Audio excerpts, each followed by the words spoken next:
Hello, and Servus from Vienna. Welcome to Conf42 Cloud Native 2024. I'm Dmytro Hlotenko, and I'm pleased to welcome you on my session Journey Beyond AWS Quest for the Excellence. So in this session, I will be happy to give you some specific details on AWS service, tell you a story how I was modernizing the already existing service, and how I was resolving different issues, and I made the overall experience with running our application on AWS much better for our solutions team, for our developers, and for our product team. And please take a good position, because it will be a session with some specific details, with a real life story. So I'm really excited to have you here. And since we are limited on the time, let's go and jump into the session. But first of all, just a short words about of me. I'm Dmytro Hlotenko. I'm a cloud engineer of apa-ots, and how my colleagues call me Mr. Amazon. I am AWS community builder since 2024, and I'm co-leader of AWS user group Wien. I'm holding a few degrees related to telecommunications, and in IT I'm already for a long time. I saw different things in different places, but I'm really enjoying cloud, everything which is related to architecture, software, and I'm really happy to deliver not only speeches on the conference, but services to our customers and interact with the different exciting people. And so I'm also a motorsport fan and photography hobbyist, and in terms of AWS, I'm still targeting the golden jacket, but this is just a long very way to go. And if you will have any questions after this session, you will have my LinkedIn QR code at the end. Please, you are welcome to send me the invitation. I'm always happy to discuss any points to help you. And so I would like just to announce what we will have tonight. So I'm going to give you some information what actually we are doing with AWS, because actually this case, it was one of the first cases that I have refactored since I have started in apa-ots. I will give you brief information on application and in general some details, how the services are cooperating, how it was built, how it was reworked, and some small details that probably will give you some inspiration for your workload, or will give you the idea for your potential case to be resolved. So first of all, just a short information about my company. So via apa-ots, we are maintaining most of the biggest Austrian media companies, such as ORF, which is a national broadcaster, lots of magazines like Der Standard, and we have not only media customers, but we are also developing the special applications for journalists, applications for communication, data processing. Our press agency is coupled with the different other smaller European agencies, and we are processing a huge amount of information in order to deliver different media to the public, to deliver the true news and some other different exciting things. And we have actually 2 data centers in Wien, and I'm like a critical person for the cloud topics. And with AWS, so I have already put my hand on different cloud integrations in different applications that we are running. So we are running lots of mobile applications on AWS. We do the analytics, data processing, and of course, since we have critical appliances, we are doing the disaster recovery, but this talk is not about it. And media publishing and processing, because AWS with these services, it gives too many opportunities that you can utilize to deliver your business targets and build completely different business logics for different cases. So, and actually the topic of our discussion today is mediacontact-plus. It's one of the applications that we are running. So the idea behind was to create a centralized solution that will deliver for example, you have some exciting announcement of your company that you launched a satellite or new invention, whatever, and you can come to mediacontact-plus, select the best journalist who will take the best from your information and share it for the good auditory. And so you just need to tell what, where, and application is built in such manner that you will just get it delivered and your information will be processed and spread. And actually, since it's powered by AWS SaaS, it was actually a first project that apa-ots delivered in the cloud. And AWS SaaS is actually an amazing solution. We have a few projects that relies on it, and we are powering the complete service is built on the backbone of AWS SaaS. So this is a fundamental thing and a good example how the simple email service can power not simple application. And we have different integrations of other APA systems just to make sure that messages are delivered properly and they have resonance measurements. So we are processing lots of data which comes from AWS SaaS, from AWS CloudFront. And all this data is processed by automation. I'm going to present to you a bit later in this session, but there is a unique integration of AWS solution in the real product, but also we should couple integrated with the real people who are working in the product team in apa-ots. Yeah, and it was running since 2021, and outcome why actually this session is here today, that I was trying to maximize the outcome of usage of AWS, because initially it was built not by me, and I just took over the project and made it better. Yeah, I just came, I rebuilt, and now it runs. So, and just a few words on AWS SaaS. What I absolutely love it does not create any headache. For example, we have lots of customers. I don't want to lie, but lots of big companies who are already doing sending through it. And setup is pretty easy. You just have to follow some small things like the mark setup. You have to make the proper DKIM alignment, SPF records. You have to make sure that the domain is validated properly, and you have just to follow some small guidelines from AWS. For example, if it's marketing, you should include the unfollow link in your body of the message. AWS controls this, and you should take care about it, because we have to fight the spam together. And setup is extremely easy, and it does not limit you in any methods you would like to have it. So you can use it like a normal SMTP client, or you can use it like API integration for your application. And of course, it can be a part of complete serverless project. I use SaaS also for my own purposes, not only for the commercial ones. And what actually I hate about it, because it's like a love and hate. That's normal in any situation with interesting things. Complaint rate is a bit specific, because, for example, you might be complained because the IP address from which SaaS is operating, it comes out from some strange lists which are not even accessible directly by the link, and it may hurt your delivery rate. And this is important, because actually this is a messaging thing and you want to have the things delivered. And but out of the box you don't have any logging, any tracking. You have to build it ourselves, but I will show you the example, maybe that will also be useful for you. And as it says, it's simple service, and it just gives you sending the functionality. And I'm pretty excited about it, because it's a good foundation for the things, and I don't think there are much better services who can do the same without comparable effort, but you just need to take some things into account. But proper domain configuration on AWS SaaS is essential, and that's why we take some time to track the delivery rate. We take some additional notices because of it. But in general, SaaS is an amazing service. So if you just have to send the email, this is the way to go. Going a bit back to the global vision of the application. So you're coming to the company. So let's just imagine the case. You have the perfectly working application. So you're a cloud architect, engineer, ops position, doesn't matter. And you see that, since it was the first experience for your company, probably it was built nice. Your colleagues are great people. And of course, we can leave everything as it is. Don't touch if it works. This is like a mantra, but this is not about us. We are interested to gain benefits of the cloud for our company, for ourselves, and be more developed and be cool as a specialist. And of course, we can also drink coffee and relax. So if it works, why should we be stressed? But this is not the way. And this is why we are starting the analysis. And this is our work, and we don't have to yield on the cloud, because cloud actually is amazing.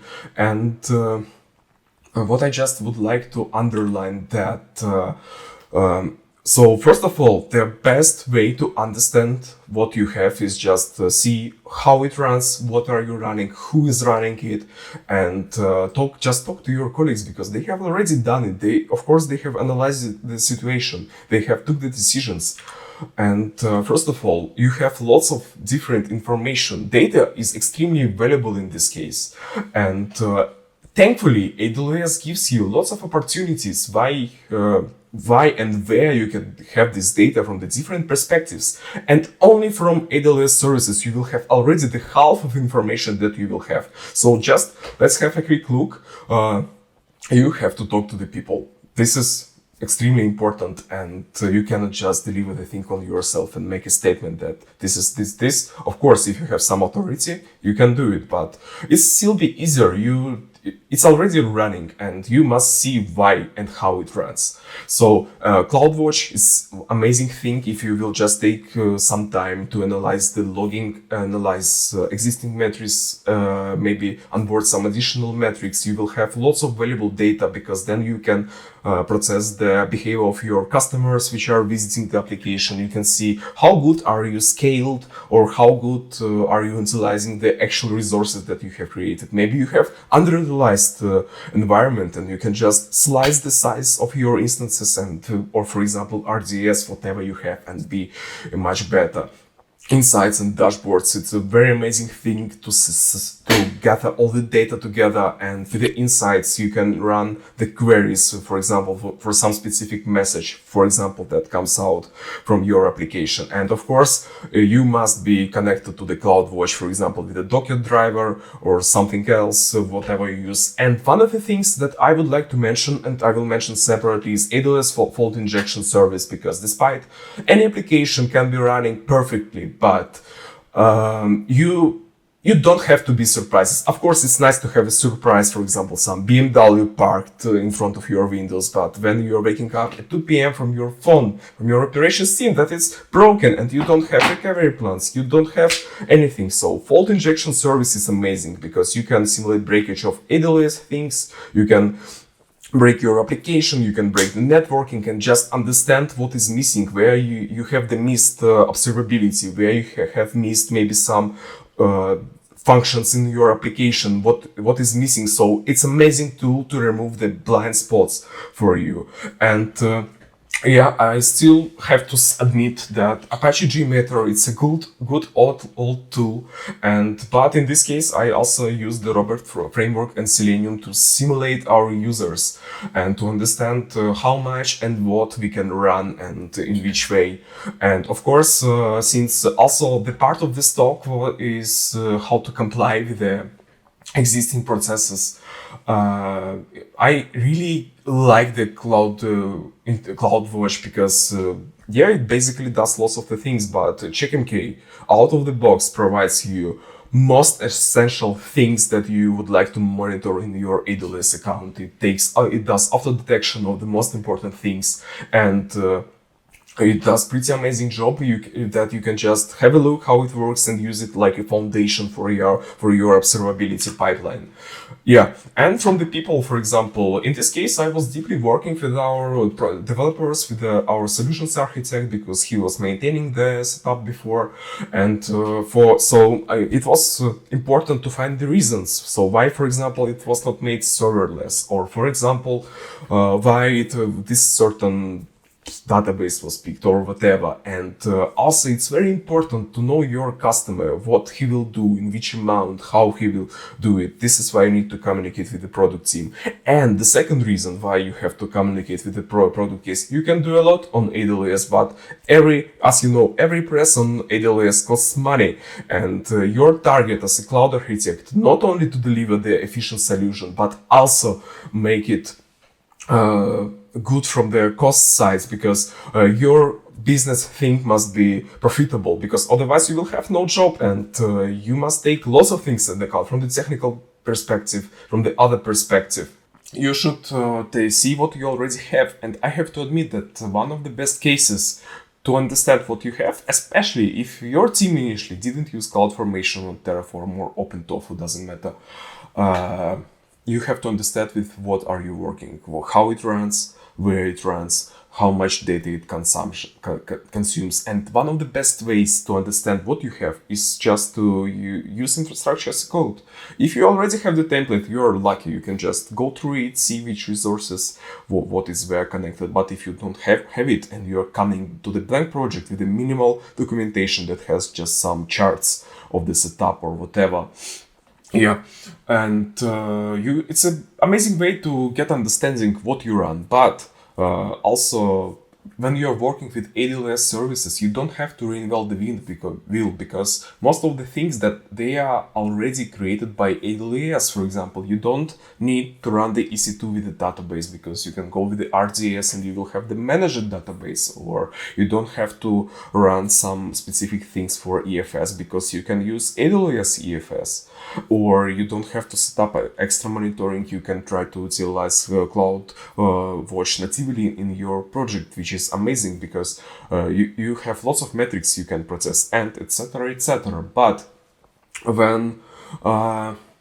so for example, if AWS says that, as I already said, with the example of database, that you can use RDS for your things, and then you should prefer to take the RDS. And actually, one hint for the certifications, you should know the AWS way for the things, because it basically pops up in the most of certification questions. And if you will be getting AWS certified, this is essential not only to use the services, but know how AWS will encourage you. And I also remembered one good example is to have, for example, not host the Kafka on itself. You can go to AWS MQ and etc. So, and automate the routine, because time is gold and you get paid for your work. And for example, you don't want to come to some certain account and press some button, because nobody of you know if it can be automated, it must be automated. But don't automate everything. Understand the value of the things, because when we are talking about every implementation, you should understand that effort also costs money, because every service also costs money. But you should find the spot of the balance, how much effort you will invest and what will be the output from this. Yeah, and actually finding the weak spots also a good point, because application must be resilient. You must have almost no downtimes as much as you can, especially in the business times. You have to avoid it. And for example, you should see from the security perspective, you don't have to have the exposed credits or have unpatched things and some other things. And for example, also going forward, if you can save on some things by using spot instances, or by using different type of the instance, or some smaller scale of RDS, because it's just underused and you have to use the resources for what are you paying. So maybe you can optimize it in this way. And yeah, of course, security is important, and thankfully AWS gives you lots of good practices how and what can be done. You can use additional things, and basically the baselines for architecting and service implementation you can get as secure as you can, but you still have to be careful and include security on the stage of software development, building, imaging, and deploying it to AWS. So going forward, let's talk about the evolution, actually what we did and how I did it. But first of all, I would like to remind you that this is the first cloud deployment that was in the company, and we have already developers, lots of amazing developers who work with lots of things, but they are used to work in some specific ways. And what is important in every relationship, doesn't matter, romantic, business, etc., you don't have to scare anyone, and everything must be done softly. And our target as a cloud engineer is to precisely but very carefully introduce the cloud things in the company, because otherwise things may play it against of you and you will have to deal with some VMware host and call it cloud. But yeah, and so the target here was not to cause any additional headache for the developers, just to give them what they have and do as much as we can on the side of the cloud, completely transparently for them. And just if there is an improvement that will minimize their work, just notify them. And goal is to remove as much as blind spots as we can and improve efficiency, because efficiency is the most important for our application. So, and when we already know what we have, how it runs, so what it needs and who uses it. It's nice to ask yourself such questions. So, of course, as I mentioned, we don't want to break the processes. Can we run more cost efficiently? It's the most essential because there are lots of opportunities to optimize your costs from using any FinOps tools, from just having a good engineer, or just, for example, use the AWS config. And there is a case when, for example, the AWS config was able to find lots of unused snapshots of EBS that were just burning the money, and this is why you also have to use it. And well fit for our application that we are running on the proper instance with the proper database size, so we don't want to underutilize or overutilize the things. Right sized also belongs to it. Setup reliable, it should be taken into account for every production deployment, because your service must be steady as you can. And for example, this is why I will go forward and show you some things that directly influence the reliability. Monitoring coverage is also essential, because then you might know how to behave in some situations, or just to get notified to minimize the downtimes. This is important. Security, as I mentioned, also is in this list. And target for me was to get rid of operational overhead, and this is why I brought some of automations to this project. And let's have a look. So this is the initial setup. It's basically, it might remind you the most simple or very, I would say, vanilla deployment of AWS. We have just something running on EC2 with something. So we use the code commit, code build, we build the things, we have a few staging accounts. So everything is pretty simple. It just works, but this is nothing fancy. And of course, we can see some things that we can use the private subnets, we can use some other implementations, we can utilize the WEF, we can use two RDS instances, second one for the standby to improve the resiliency, because then you will have a shorter failover time. And you can also think about the backups and maybe some automation, because right now on this stage there is no delivery of the things coming from the main account. So, as I said, yeah, it was basically, we were just running containers on the EC2 instances, because this is like a normal Linux virtual machine, and you can have a normal Docker who everybody is used, but they are on demand, and we have to ask them, is it actually a right thing for us? Single RDS, it's one of the most dangerous things that you can have, because then you will have, for example, 15-20 minutes of failover, and especially if you don't have the non-credit system, especially for your storage or for the instance type. If you don't use the production grade type, you can stuck to the credits. And if you don't monitor them, you will be very unpleasantly surprised. No automation. Yeah, no comment on this. So provision time is also was essential, because it affects the recovery time, and there was a way how to improve it, and it came out from analysis of application behavior. I went through the startup process, but yeah, there is also the way monitoring was extremely basic. We were just checking the endpoint from external endpoint of the load balancer, not even the application itself. And some things, for example, we didn't use the security management or secret management. WAF was missing, and some small things. And to redeploy the thing, you have to actually come to the console and do the ClickOps. Well, of course, it can be easily resolved, but what I would like to underline again, the target was not to break the existing setup which was working and with which developers are familiar. I didn't want to introduce any extra things or new services like ECS or whatever. The target for me was to keep the same baseline. Of course, there are lots of things that you can do, and please have a look on the current setup. As far as you can see, lots of things appeared, and here we have a different designation of the running application core. Subnets were moved. We have different database. We got the EFS for the caching of the shared data. We got some security checking by inspector, by the config, by guard duty for this application. We got additional integrations functions which just uses the data that comes from the application, from the Amazon services that, for example, as far as you can see on the right side, they can contact our product team or they can contact me. And the building process is automatical. And the most important, that the whole setup was fit in the processes of the company, how it was working already for a couple of, maybe a long period of time, I would say.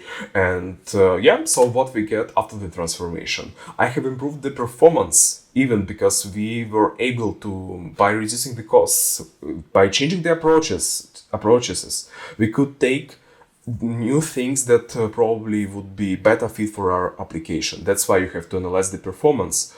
And we deeply increase the monitoring coverage. We control the metrics from the cloud front, from the RDS, from the application itself, the things that can come up in the logs of application. There is a responsive says failures the connection. And actually there are lots of valuable data that you can just go and collect around, for example, like mushrooms after the rain. And now we have fully automated deployment, which is complies with the ITIL process and complies with the whole change process and everything you have to do just to approve it, and automation will just get the deployment done for you, and if something goes wrong, it goes back. And security and resiliency was also improved because we don't have any exposed things. Things were more hidden, and we have a few additional security checks, conformance checks, and this is important. Yeah, as I mentioned already, SaaS events and some other of the small improvements. And just going back to the scheme, I just wanted to mention that this is a multi-account architecture. So we have a main account that runs the production, we have the staging account, test account for our developers, and we have the separated account which acts as a repository. And there is a big conjunction between those things, but it lets you keep the things more tidy, because then you can have lots of the small things just more separately, and you will have less points of the breakage. And what I also important to mention, that it's not only about controlling the stuff in AWS. As far as you can see, we also control what is incoming from the systems on which the application relays. So yeah, so the next part of this presentation, what I would like to tell you, so sadly I cannot ask you, but please write to the comments, write to me to the LinkedIn. What is your favorite AWS service? Mine is actually, it's a bunch of services which are building the basement of the idea that AWS is basically a Lego, and you can take any service and make it yours. So, but for foundation of any expansion and interaction with AWS services, it's Lambda, Event Bridge, SNS, and CloudWatch and Logs. This is the amazing four that I would say, and Lambda is so amazingly integrated with the different things, and just let you do the thing that you want if you just spend some time or coding or asking ChatGPT, of course. And you can automate this stuff with the Event Bridge. You can have communication with the SQS or SNS. And this is why SaaS does not make much headache for us, because we can react to the bounce events, we can react to the complaints, we can process the logging, we can gather the data out of it. But since it's simple service, by taking Lambda and some other things, and not only on the SaaS, actually, this is with every AWS service. You can create amazing things, but you just have to understand what you want and what you need. And if you want to go even deeper, you can build the step functions. I absolutely love step functions because they are covering lots of amazing things for you. And what is important, that you can also use the S3 for caching or DynamoDB for the storaging. And yeah, so AWS gives you lots of opportunities that you have just to come and use. So let's go forward. And yeah, as I have already mentioned about the AWS fault injection service, it allows you to break parts of the setup granularly. So you can break the networking, you can kill the database, if you have the microservices. And actually, unfortunately I forgot to mention that mediacontact-plus, it has 3 tightly running containers and 1 node. And those microservices, they are taking care of different parts of application. And for me, it was essential to understand how it would behave if one of the microservices was took out. And fault injection service actually saves lots of time. You don't have to automate the things. And it's a game changer for observability coverage, because you don't have to wait for the event to be happened. You just can simulate the event, do the analysis, tell the outcome for your developers, for understand how it would behave for yourself, what is missing, and just do it. And it can automate some of the routine checks or something else. And yes, you can expand it. You can write systems manager pipelines that can come to your host or to your container, do some different weird things, and the most important, it rolls back all the changes what it does. And it's even cooler now because it's a part of the Resilience Hub. And Resilience Hub, it not only allows you to break the things if you are just starting or if you are just not familiar, it gives you advices how you can proceed. So together with things, you can do a huge work, which is basically called house engineering, and you can get ready with this service. And then what I also really like, what is really missing if you are running the database somewhere, I don't know where you can run it, but why I like RDS so much, that it has performance insights, and it's absolutely a lifesaver for performance troubleshooting, because you can just come to performance insights and see, do you have the problems which are related to your instance, or if you have problems that are related to your application, if, for example, if SQL query was not built properly by your developer. It's amazingly simple to set up with the Postgres. It's not an issue, but for the MySQL, you have to have some certain size of RDS instance. I guess it's bigger than the medium. And in our case, unfortunately, we had the RDS performance issue. And performance insights showed us the exact point what was not running properly from the application side, and why the current AWS setup was not that good.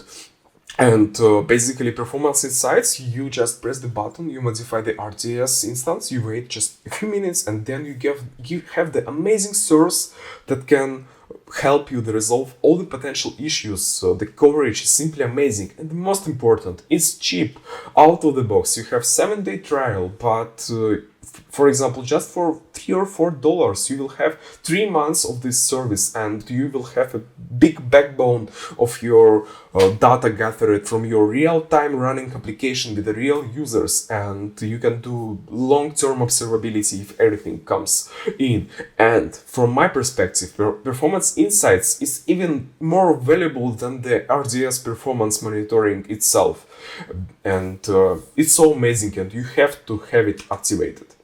Yeah, and going back to the Swiss Army knife, this is an example of automation that we have coming from AWS SaaS. SaaS is doing some action, email sending, whatever. It makes the record to this logs. We have event breach rule that, for example, once a week runs a Lambda that does the query over the CloudWatch logs, reports the creates the report that then goes to our team. Then you are eliminating the thing that your colleagues must be AWS proficient to come to assess and whatever. With this, using AWS services, you can build thing that will be familiar for them, and then they will be happy that they receive the data that they understand, and they don't have to manage anything.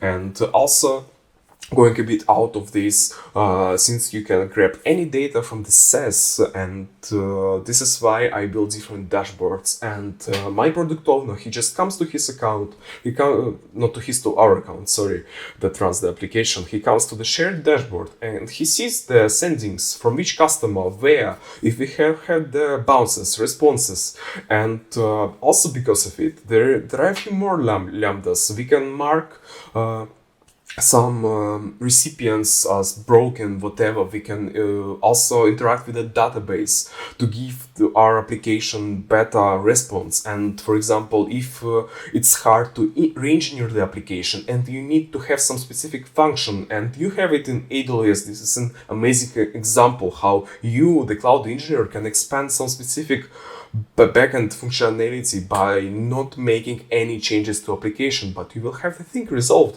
But this is simply amazing, and this is why you have to use lambdas together with the rest of serverless services on AWS. So coming back to the mediacontact-plus itself, I would like to talk about the running the stuff. And what is the most important about running on AWS is to understand if you are taking the proper service for doing the thing that you need. And in this case, we were running the application. It was already Dockerized, it's microservices, etc. But we have a few opportunities, which is actually just running the EC2, which is for most of the people could be scary because of the management, but it's not that bad actually. You can use the ECS, and I really like ECS.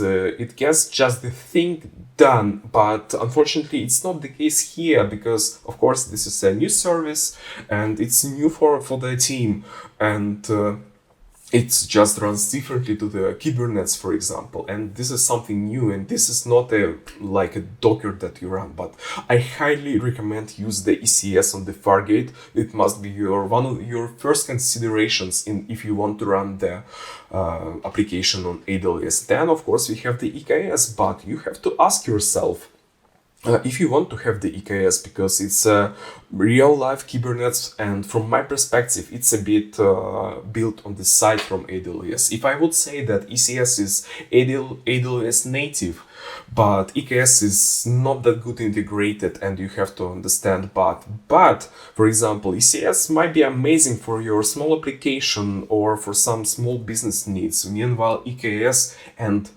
Carpenter, those amazing things for the big scale and etc. And if you go even bigger, you can have the ROSA, you can have the OpenShift on AWS, but yeah, this is the real enterprise thing, and I don't think that you will need it, but I would prefer the ROSA to EKS because it runs so transparently and it works really great, and you don't have much vendor lock to the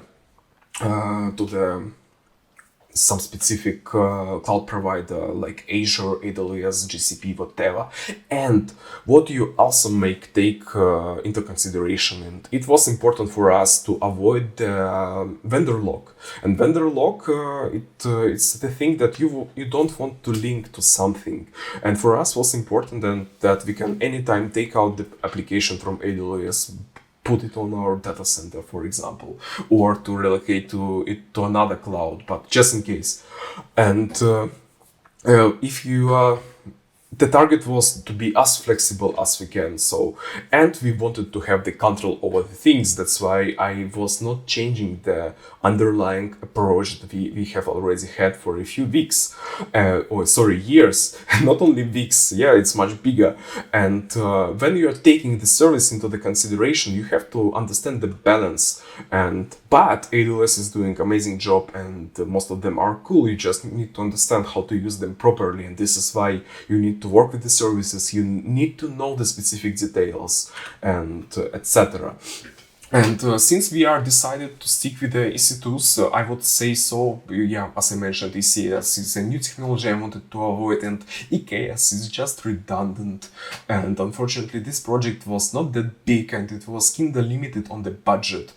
So, and EC2s, they are just running the well-known Docker and 3 microservices on the host, and they are pretty amazingly fitting on one instance. But I have just changed the approach. Initially, we just had the one node that runs all together, and then the thing is we have a different load on some specific microservices. We couldn't scale them independently. If we scale, we get the same node with the same things, and I had to a bit divide them, but still we have the EC2 in the base, and this is not that scary, and I will show you why. But first of all, let's see why budget was a heavy consideration for taking the baseline for our application. As far as you can see, I would like to take the bare price of EC2s, which are just provisioning the application, as a baseline, 100%.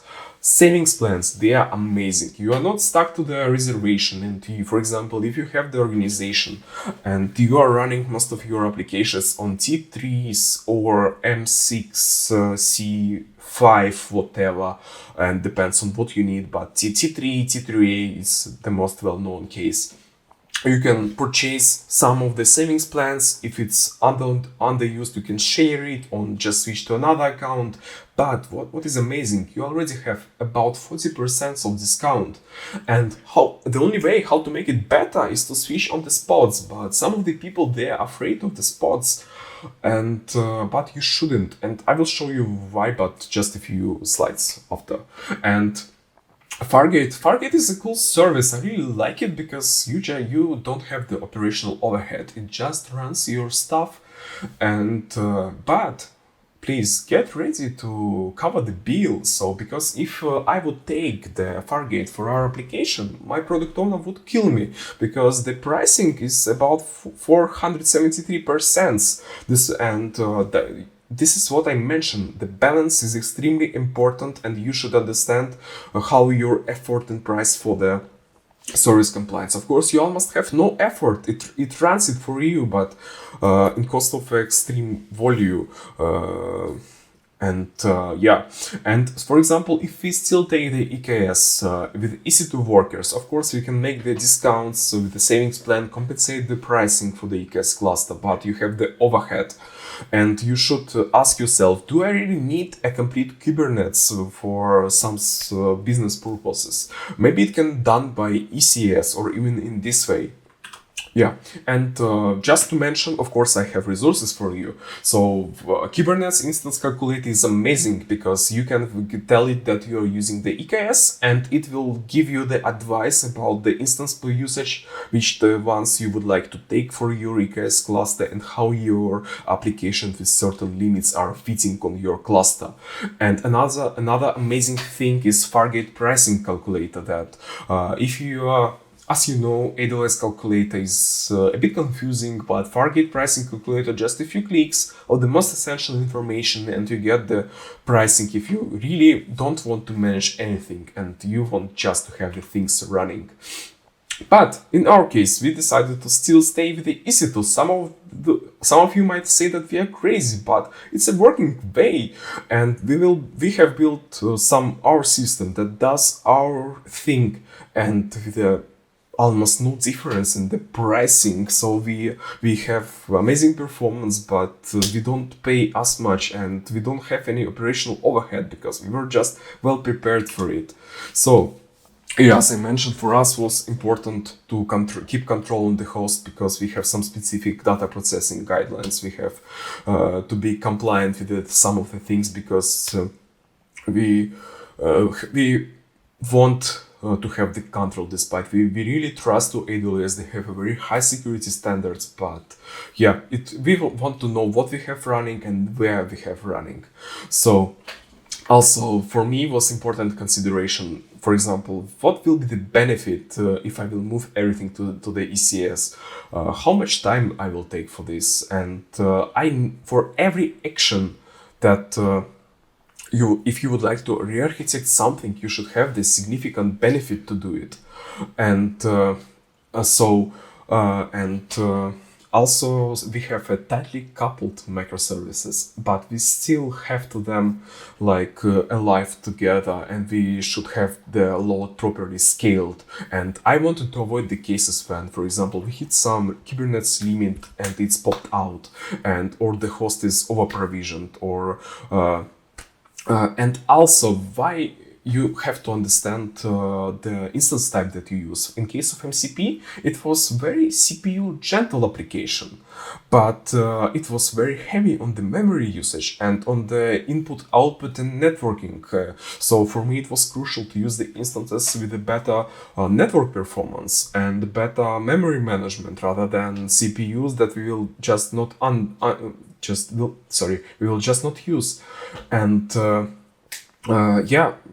people would say that it's hard because you are just working with a plain host, but thankfully AWS even thought about of us here. But if it's just a small thing which can be done in a few hours, why should we spend the extra money that can be spent for something else and improve other perspectives in your project? So, and if we are talking about the workloads, one of the first things that are coming to the mind if we have some instances in the consideration that we can use the graviton instances, and they are really great because this is an amazing example of application of IRM technology. They are giving you a good performance for the good value, but the problem with the gravitons actually is this one on the slide. Because yes, despite it's a containerized application, you have to take care into account that your dependencies are able to run on IRM, that you are not using any specific libraries that can rely, for example, on AVX instructions, that absence of AVX instructions can cause a huge performance drop for you. And you also have to use some extra things like Docker X or Jeep, and if you already have too many other applications that have a huge dependence on your Jenkins builder, you probably will not want to change the things. This is why I think Graviton should be considered from the beginning, but if it's already in the middle of the way, it's a bit hard to make the translation. I also heard there are some cases not only with the specific integrations, but with some specific monitoring tools, etc., etc. So yeah, you can save the money on running the graviton, but you should also understand that if the effort to make your application running on gravitons can be covered by something else on AWS. This is what actually our example is. I just took another approach and saved some money. But coming back to the graviton, so maybe you have to swap the base image, and if you use Amazon Caretta or something else, you have just to rebuild it. You have to done long-term testing. Yeah, as I mentioned, some things may be broken, but if you don't have something else, you should try to use the Graviton instances, and you can try architecting and planning from it for the beginning. And another thing for me was a bit hard to motivate the colleagues also to change the pipeline despite of some financial benefits. You still have to take care about running, testing, etc. And just taking Graviton instance doesn't give the benefits out of the box, and it will not do the things for you. And yeah, so what will we do? I'm just redelegated the things, and of course, Spotfleet is amazing things that you are using the microservices and you want to be scalable, because you can, if you are afraid about taking out the instance from the service, you should not. And first of all, with the Spotfleet, you can have the main on-demand instance that can have the savings plan, and it can be reserved just to have your things running. And we have a different hosts in the separate autoscaling group that are attached to our auto application load balancer. And yeah, so you can always guarantee your availability by having the Spotfleet.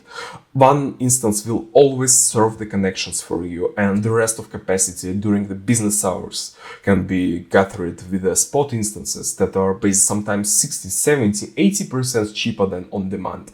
And even because of this, you can deliver the better experience to your customers, because your application will be running on the faster hardware, but you will have even less bill for this. And yeah, so for me it was important to slice because of not a consistent load on the microservices. And yeah, so we have 3 groups serving the things, but you must give the try to the Spotfleet if you are having the stuff on AWS. Then yeah, as I have mentioned, in comparison with the on-demand, you can save over 60%, and you can also have the savings plan on your on-demands, and you already have a big savings that you can use, for example, for security services or increasing the observability coverage. And it's simply amazing that such a discount is present, and you must be not afraid about the termination factor. Why? Because you have the notice from AWS, and you are backed from two sides. First one, that your application is still running on the on-demands, but from another side you have a message coming from AWS, hey, we will take this instance from you so you can be ready. So you can panic, you can do nothing. But in our case, on this slide, as far as you can see, application is interacting with the secrets manager. It's not about the fit, it's just about the security with the Aurora. Yeah, so we got rid of RDS and switched to Aurora later during the tests, and application knows where does it run. So important tasks like database migrations or some batch things in the progress, they are coming to the main EC2 instance, which is on demand, and it's always here. But interruptible or some short living tasks, they are coming to the spots. So we having the free up on the main instance, and the rest of the unnecessary loads and they're handled by them. And application just knows that it's in spot. We have a pool. They are interconnected between each other, and 2-minute notice is mostly enough to finish your things or have it saved in some certain state that can be taken, and you can continue with the processing the data. So this is how you can not be afraid of using the spot instances. Well, what is actually the next? So, for example, since we are running on the EC2s, the node provision time is crucial here, and since you are using the auto-scaling groups and some small other things, you are also covered from a few perspectives here. So, first of all, you can use the scheduled scaling. So, as I mentioned, it's important to know your user. So, for example, you can start provisioning extra nodes before the peak business hours, and then when it goes on the decline, you can also have them going down. So you will be already prepared. You can use the performance tracking or some things that, for example, you can use the metrics from the CloudWatch to scale your application. But what is also amazing from the auto-scaling group side is a worm pool. With a worm pool, you can pre-bake your instances that will be just taken away from the service, but they are always be ready to come and help you. And I don't know why, but so it's not that much spread it here.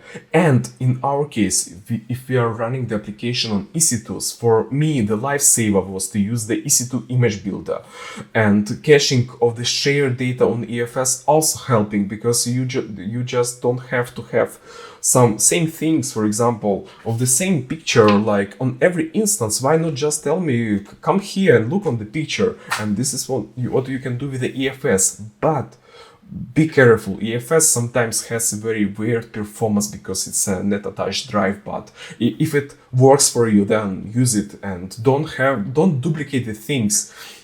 And coming back to the EC2 image builder, initially application node was taking about 500 seconds to boot up and then be alive in the service, and of course it installs the updates.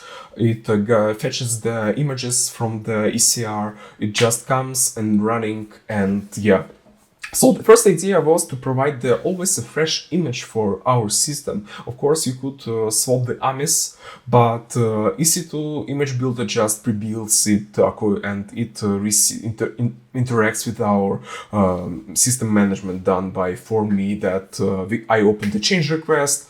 My team lead approves it, it for me sends the callback to me, and then I just get a notification that system was rebuilt, and then we provision the new nodes with a fresh image. So we are already saving some time because we have the good image. What's next?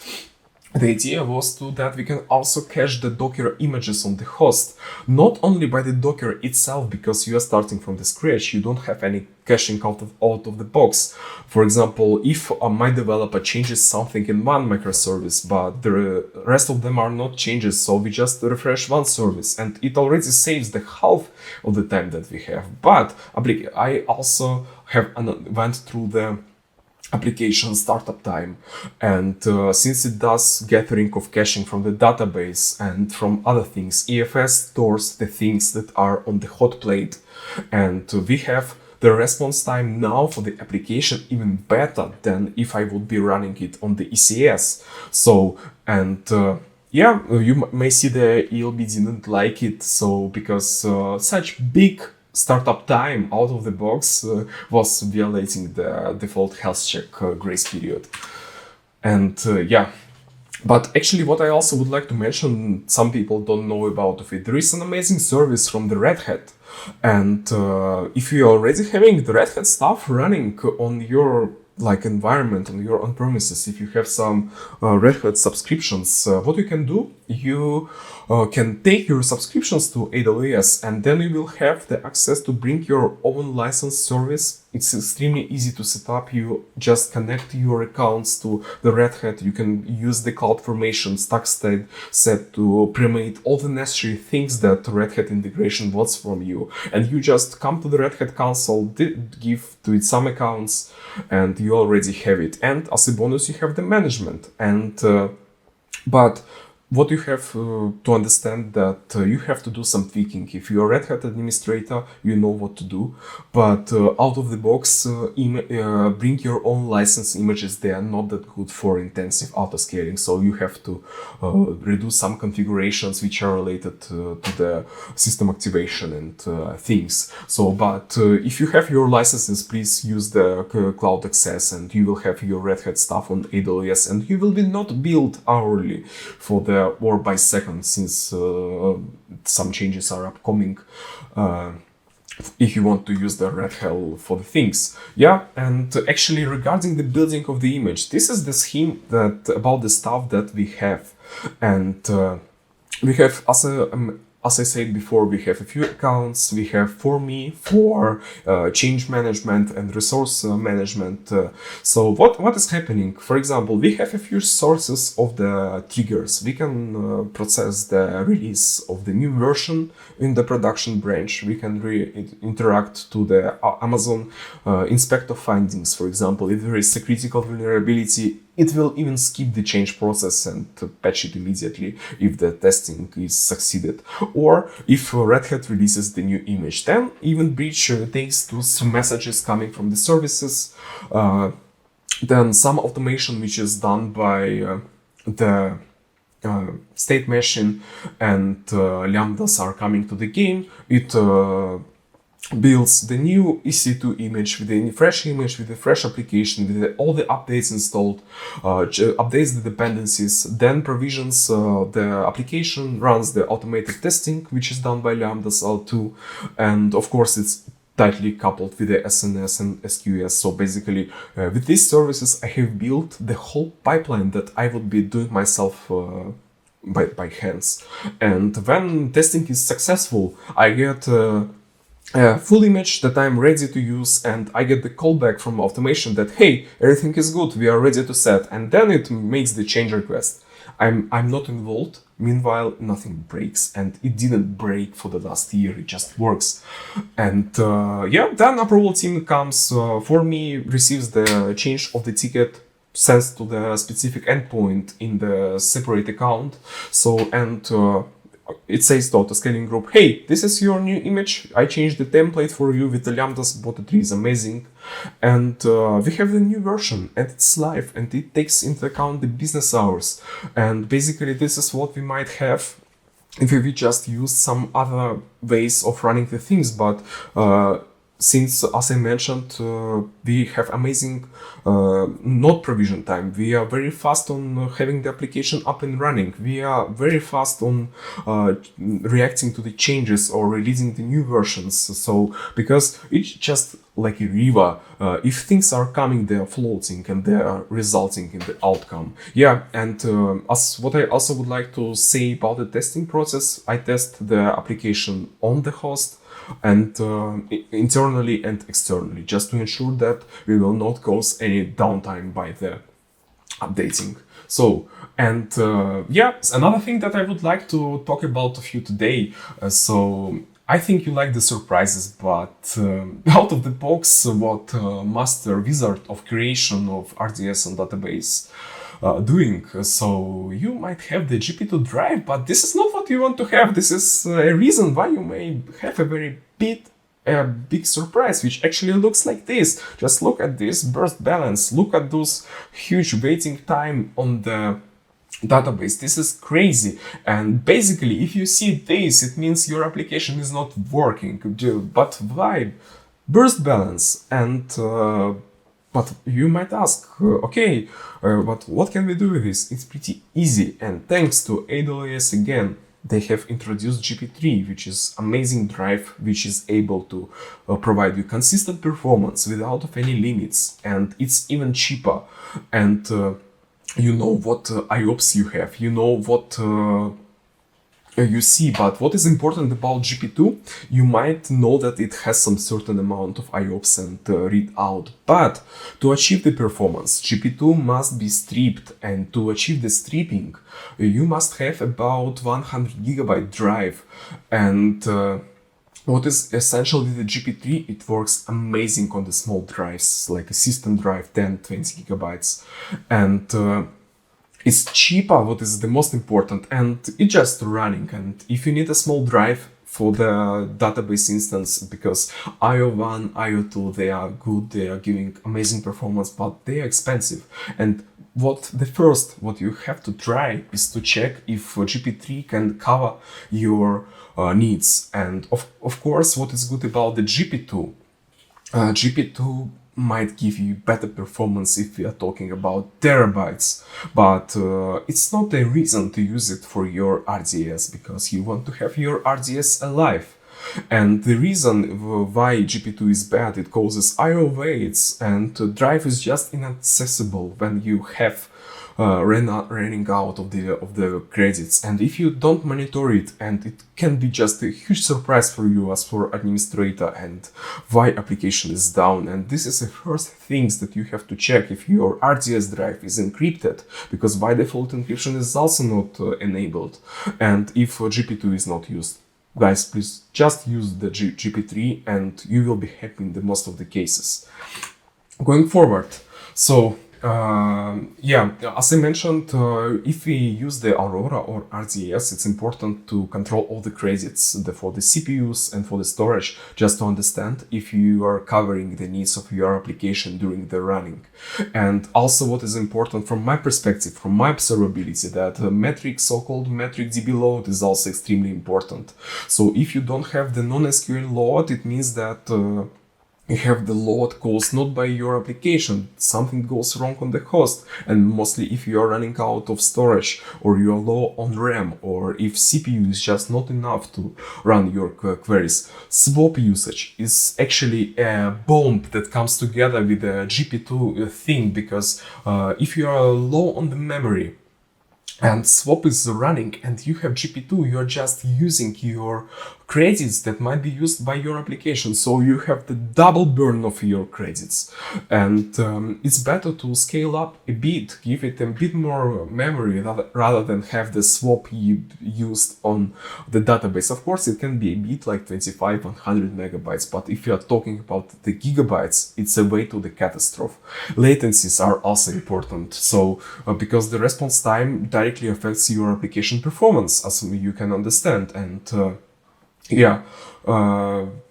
so with the latency comes the before also the general database performance. And number of connections is essential if you are working with the lambdas, because every lambda is a new number of connection. If you have the steady application that open the connection, keeps the session, this is not an issue. But with the lambdas, you have to keep an eye on it. So going forward, and we have already changed the thing. So we have changed the drive for the RDS. We have get rid of the swapping. We have a bigger instance, but we still have the weights and we don't know what to do. There are a few ways. Of course, one of the things that AWS promotes to be used for improvement of the performance is the usage of the replicas, but it causes the application re-engineering, and your application must be ready for the things. And for example, for the Spring Boot, if you use the native connectors, you can mark the data as read-only in the schema of your database, but you have to come to your developer and say, do it. And they will say, no, we have no budget.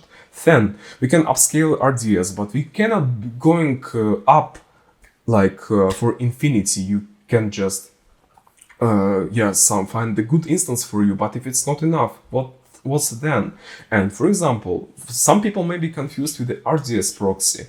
RDS proxy, so it's a good thing for the lambdas because it does the connection pooling, but it will not improve your read-write performance on the RDS instance. And call Kevin if you have a good technical account manager and good solutions architect account. Maybe you can ask it them, but it's better to drink beers together. So what's the solutions for this? As I mentioned, read replica goes to re-engineering. RDS proxy is amazing, but it will not help you because in this case, it can help only by reducing the failover time up to 79%. And I really tested it. It cut it from 5 minutes to 1 minute, but you have to pay for RDS proxy. And if you will go outside of AWS and look around, there is a handle proxy. But why do you want to pay huge money for some proxy if you can re-engineer your application for this money? Or how can you be ensured that it really does the correct replication? And there is amazing thing that AWS has. They have Aurora and they have the DynamoDB. And if DynamoDB just stores the things for you, Aurora resolves the biggest issue of every database, that it's steady and not scalable. If in our case the application side was not an issue, we were bottlenecked by the database things, and Aurora brings another very cool thing to it. But just before I switch to Aurora, I would like to mention that you may ask, how do I don't want to use the Aurora. I still want to stuck to the RDS, but which RDS instance I would like to pick? And I have done some long-running evaluation of the data that I was gathering from the performance insights, and I would say, if you want to have the RDS instance, take the graviton instance. RDS is the best application of graviton that you might have. And T4G and M6G, they are pretty comparable by the VRAM, by vCPU number, but M6G, it has a bit newer graviton and it's more pricey. And the question for me was, for example, what I would like to do with this. And so as far as you can see, T4G and M6G, they are giving amazing performance, and you don't want to have the T3 for RDS instance anymore, because all of them are cheaper and running faster, so just forget about the T3. And if you are monitoring the burst credits and they are amazingly stable, and you don't overuse them, and you know patterns of applications and your number of active users doesn't cause any issues, you can save up to $50-70 by using T4G instead of M6G, despite this is a recommended production instance by AWS. And so you can see some additional metrics. I will just hold on here for the second, but sometimes the performance of graviton instances for the less price is twice faster than classic T3 instances. But as I mentioned, you can take the M6G as a starting point for your RDS. You can take the T4G large if you are good with the usage. And But all these things, they don't resolve the most crucial thing that I don't like about the RDS, that you have the time period when it's sliding, but you have the fully burning database and ready for lots of customers. It's basically like to have the heating switched on when nobody is living for the months in the apartment. It's just a waste of money.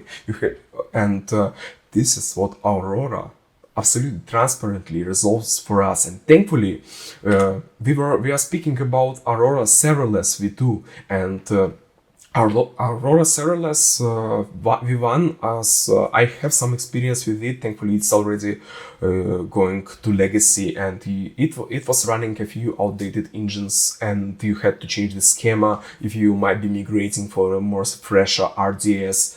And yeah, so Serverless V2, it had the matching engine that we already have for the RDS, and all that we had to do, we had to take the snapshot and change the RDS endpoint of the database, and you want to use the Route 53 hosted zone for the database endpoint, because you don't want to expose your DNS RDS endpoint on live, but with the Route 53 private zone, you can fix it. And if you might be migrating and trying out different databases, you can create something, for example, my database conf42.com, then you will be fixed. And since you create new instance, your DNS record will be changed, but you will not have to update your, for example, DB viewer connection. You will not have to change your Docker Compose things or change the environmental variables to access the stuff. And this is just a free tip, not related. It's about in general about the databases on AWS. And what Aurora resolves, it eliminates the need of application reengineering. We can have already the main writer instance and read replica, and Aurora will do the load balancing for you. This is simply amazing. And you, for example, in our case, application receives only single endpoint for the application. And then we are just, for example, application comes to me and says, Dima, would you like to give me this information? And then, for example, I'm pretty busy, but I will just delegate the stuff to somebody else, like who is working with me, and I will just give it back, and the application will not notice this because it's done by Aurora itself, and you don't have to change your schema, everything. You can just go up and down when you need.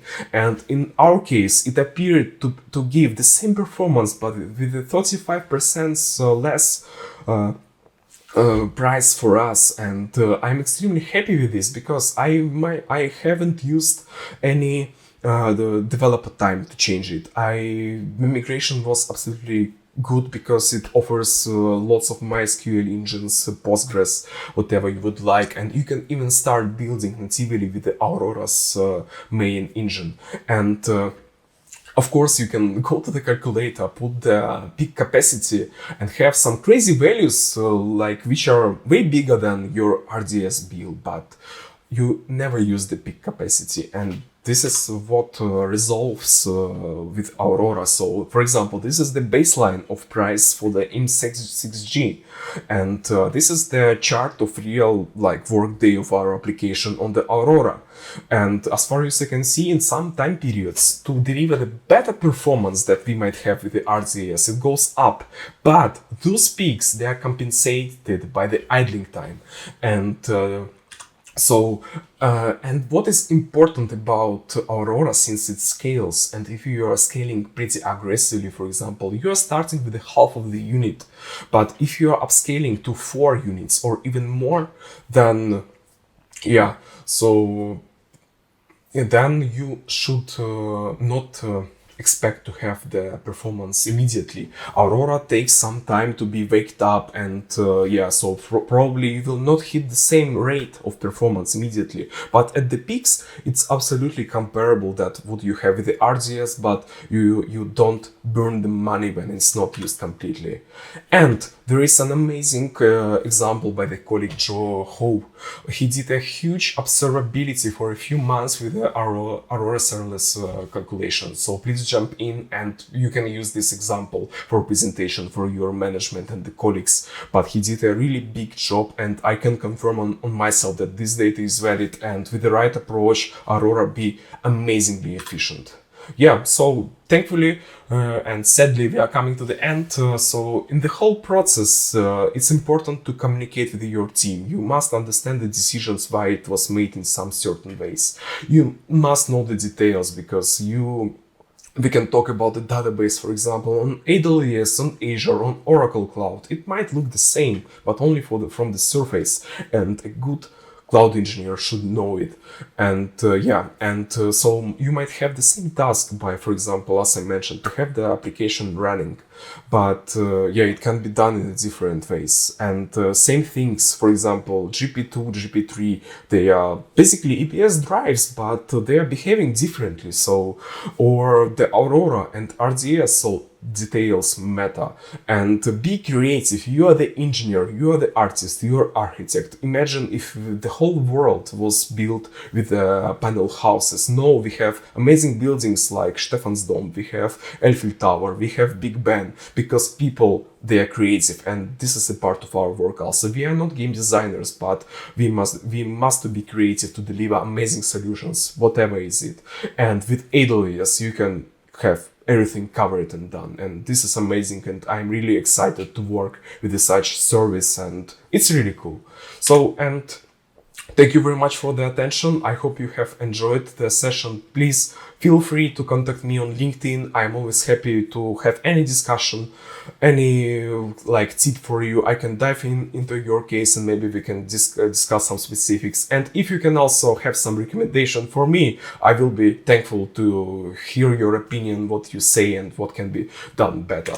And please, there is on the left, there is a QR for my LinkedIn, and please also check the rest of exciting colleagues who are participating in this Conf42. And thank you very much to the Mark for the invitation. It's a big pleasure for me to be here. And also please write me an email or come to my blog which I'm about to launch very soon. And just to conclusion, thank you very much also for AWS community in the DACH for all the support. And we are hosting amazing events, which is the Community Day DACH, which will take place in September this year. So we are opening the registration very soon, and I will be happy to see you here. Then we can discuss the workloads in the person. And if you are looking for the user group in Wien, please check out our meetup page. So I will also be happy to see you here. So this is all for today. Thank you very much. All the best. Best of luck in your AWS deployments, and see you later in the clouds.